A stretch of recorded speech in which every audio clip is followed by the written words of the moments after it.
So we have to solve the identity problem, and it's going to be the big challenge of this decade for the cryptocurrency movement. We've solved a lot of the scalability challenges. We have pretty good approaches for data availability, interoperability. We have pretty good ideas about governance. We're starting to converge to a level of gangly teenage maturity where, we can mow the lawn. We may be passive aggressive and really shitty about it, but we'll do it. But we haven't got to the point where we really understand how to resolve the automated regulation. So basically automatic law, automated regulation, and regulated value transfer, and the handling of identity with blockchain systems. And that's going to be the next big protocol. Whoever solves that is big or bigger than Ethereum. Identity and reputation are two of the most important issues facing the internet today. As the internet continues to grow and evolve, it's becoming increasingly important to have a standardized way to verify and authenticate users. However, this is easier said than done. Companies like Google, Facebook, and Microsoft have strong incentives to control users' access and experience on the internet, which can make it difficult for industry-wide adoption of identity standards. Additionally, the issue of reputation is closely related to identity and can be even more challenging to standardize.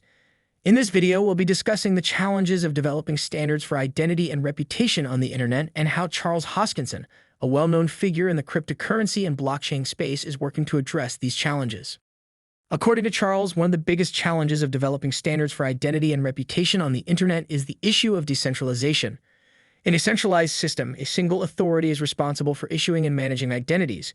However, in a decentralized system, there is no single authority and identities are managed by individuals or groups. This can make it difficult to create a universal reputation metric that can be used to make decisions about trust and relationships. One solution to this problem is to use blockchain technology. Blockchain allows for the creation of decentralized, tamper-proof digital identities that can be used to verify the authenticity of users. This can be especially useful in situations where traditional forms of identification, such as government-issued ID cards, are not available. Additionally, blockchain-based systems can be designed to be self-sovereign, meaning that individuals have full control over their own digital identities and are not dependent on any central authority. The use of blockchain in identity and reputation management is still in its early stages, but there are already several projects that are working on this. For example, Charles Hoskinson's company has been working on a project called Prism, which uses blockchain to create a decentralized system for academic credentials and employment. The project has been deployed in Africa and Ethiopia, and has shown promise in providing a secure and trustworthy way to verify identities and reputations.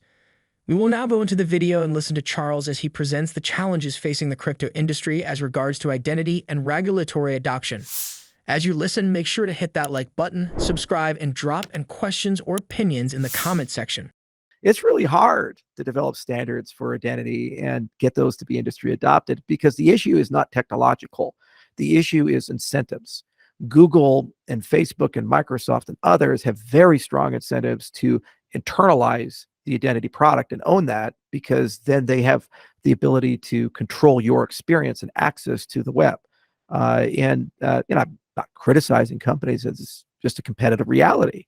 Even if you're an open source company, you have that incentive. Governments also have that incentive. So you actually have a situation where the business actually may be at odds with the sovereign that the business lives under.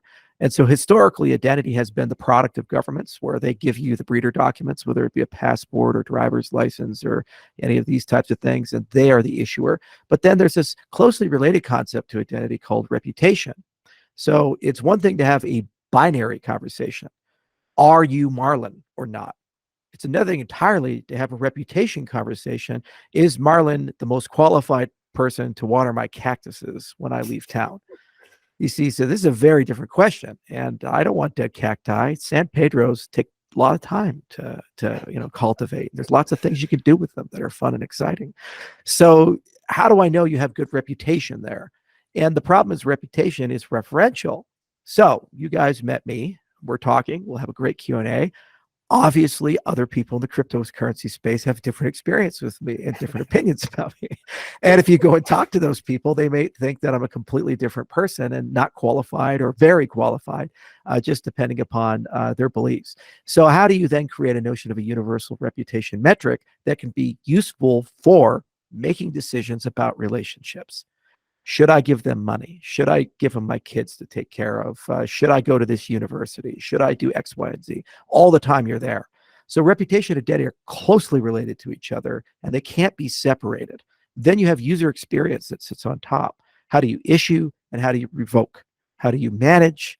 And how does it work for 95-year-old grandma who's got emphysema? She's on oxygen, and all she can do is use her pinky to type and complain about the neighbor being too loud. And how does it work for the 11-year-old kid that basically has a cell phone lodged in their brain, and they live on TikTok 18 hours a day, and they're digital native? Okay, these two people, the spectrum, both would consume ideally a ubiquitous system. So we've built a lot of products like Atala Prism. We deployed it at scale in Africa and Ethiopia for academic credentials. We did a deployment for Dish, and we've been building out a corpus, and we've participated at the W3C and the DIF and the standards process. We've written a lot of papers about digital identity and the cryptography behind it. And obviously, as a blockchain vendor, we think that that's a trusted bulletin board. It's the perfect location to put an identity. So it's timestamped, it's immutable, it's irreversible. It's pretty good to put that change log there.